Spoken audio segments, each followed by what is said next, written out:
Assalamualaikum warahmatullahi wabarakatuh. Apa kabar semua? Semoga baik dan sehat sehingga dapat beraktivitas positif dan bermanfaat. Baiklah, marilah kita simak dan dengarkan kultum pertemuan kali ini pada mata pelajaran Al-Quran Hadis.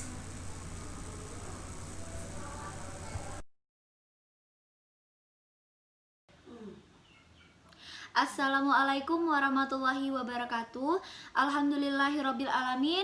Assalatu wassalamu ala asrofi anbiya'i wal mursalin wa ala alihi wa sahbihi ajmain amma ba'du.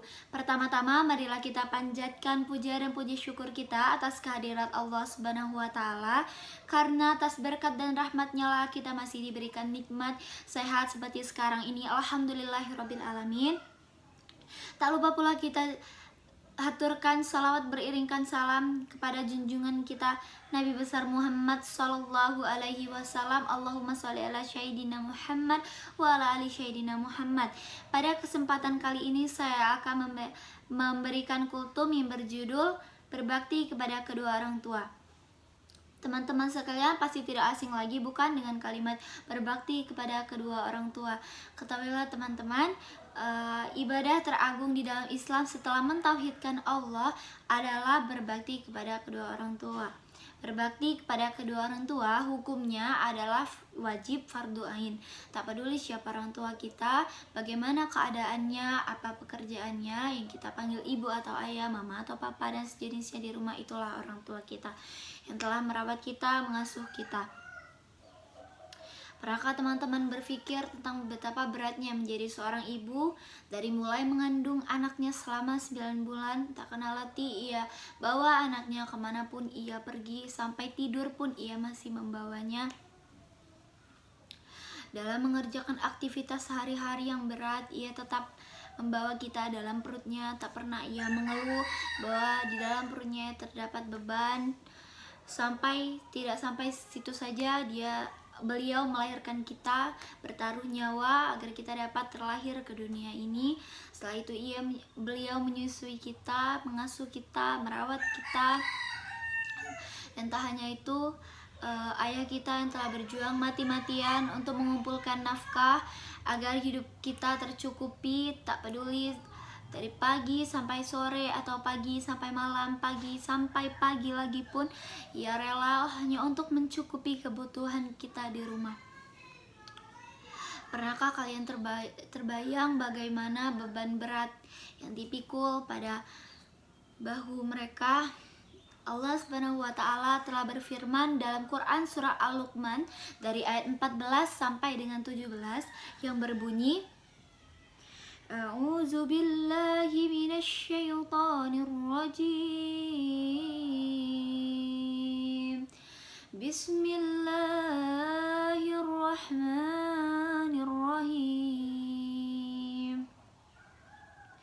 Wa wassaynal insana biwalidayhi hamalathu ummuhu wahnan ala wahnin wa fisaluhu fi yamaini an ishkur li wa liwalidayka ilayyal masir, yang artinya, dan kami perintahkan kepada manusia berbakti kepada kedua orang tuanya. Ibunya telah mengandungnya dalam keadaan lemah yang bertambah-tambah dan menyapihnya dalam 2 tahun. Bersyukurlah kepadaku dan kepada kedua orang ibu bapakmu, hanya kepadakulah tempat kembalimu. Wa in jahadaka ala an tusyrika bima laisa laka bihi ilmu fala tuti'huma wa sahibhuma fid dunya ma'rufa wattabi' sabila man anaba ilayya thumma ilayya marji'ukum faunabbi'ukum bima kuntum ta'malun. yang artinya, dan jika keduanya memaksamu untuk mempersekutukan aku dengan sesuatu yang tidak ada pengetahuanmu tentang itu, maka janganlah kamu mengikuti keduanya. Dan pergaulilah keduanya di dunia dengan baik.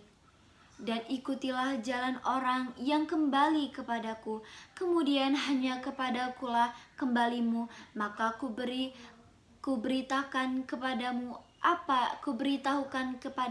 apa yang telah kamu kerjakan. Ya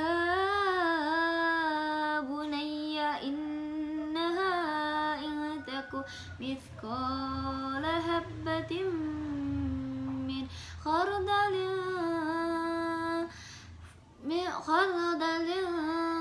fatakun fi sakhratin fis samawati aw fil ardi ya'ti biha Allah.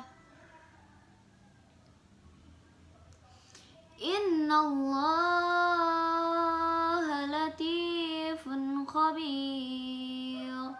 Sadaqallahul azim. Yang artinya, hai anakku, sesungguhnya jika ada sesuatu perbuatan seberat biji sawi dan berada dalam batu atau di langit atau di dalam bumi, niscaya Allah akan mendatangkannya atau membalaskannya. Sesungguhnya Allah Maha Halus lagi Maha Mengetahui.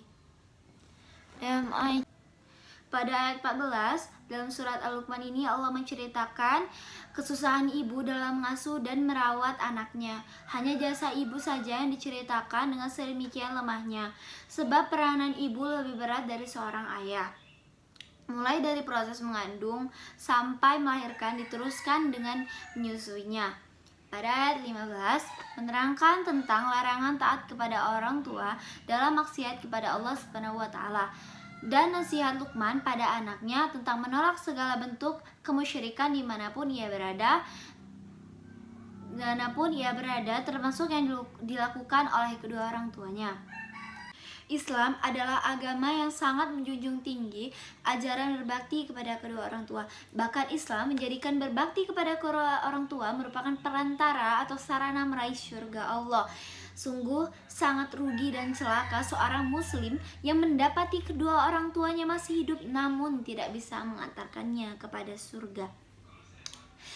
Banyak di antara manusia zaman sekarang yang tidak lagi mau mentaati orang tuanya, menelantarkannya, bahkan sampai ada yang menganiaya dan membunuhnya. Nauzubillahi min zalik. Banyak sekali malin kundang pada zaman sekarang ini yang kadang tidak terlihat oleh kita atau bahkan diri kita sendiri. Terkadang sering membantah orang tua atau mengucap kata saat disuruhnya atau diperintahkannya dan tidak menuruti perkataannya. Janganlah sekalipun kalian berbuat durhaka kepada kedua orang tua kalian, berbuat semena-mena terhadap kedua orang tua kalian dan menyakiti hati kedua orang tua kalian sampai kadang membuat orang tua kalian menangis karena perbuatan dan perkataan kalian. Takutlah pada azab Allah bagi manusia yang durhaka kepada kedua orang tuanya.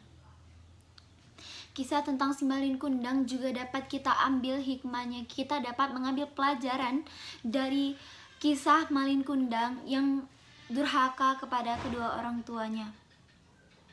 Dan perlu juga kita ambil hikmahnya bahwa zaman sekarang tidak hanya dalam cerita dongeng saja, malin kundang tersebut benar-benar terjadi, benar-benar ada nyatanya di zaman sekarang ini. Maka marilah kita introspeksi diri masing-masing dan saling mengingatkan untuk selalu menghormati, menghargai dan selalu berbakti kepada orang tua kita. Temanku sekalian, ingatlah ridallah fi ridal walidaini wa sakhatullah fi sakhatil walidaini. Keridhaan Allah ada pada keridhaan kedua orang tua dan kemurkaan Allah ada pada kemurkaan orang tua. Hadis riwayat Tirmidzi. Maka teman-teman, dari kultum saya ini semoga teman-teman dapat mengambil hikmahnya. Semoga kita tidak menjadi maling kundang yang tadi disebutkan dan terdapat pada surah Al-Isra juga. Semoga teman-teman mendapatkan hikmah dan dapat diaplikasikan dalam kehidupan sehari-hari. Saya mohon maaf apabila ada kata. Kepada Allah saya mohon ampun. Wabillahi taufiq wal hidayah. Wassalamualaikum warahmatullahi wabarakatuh.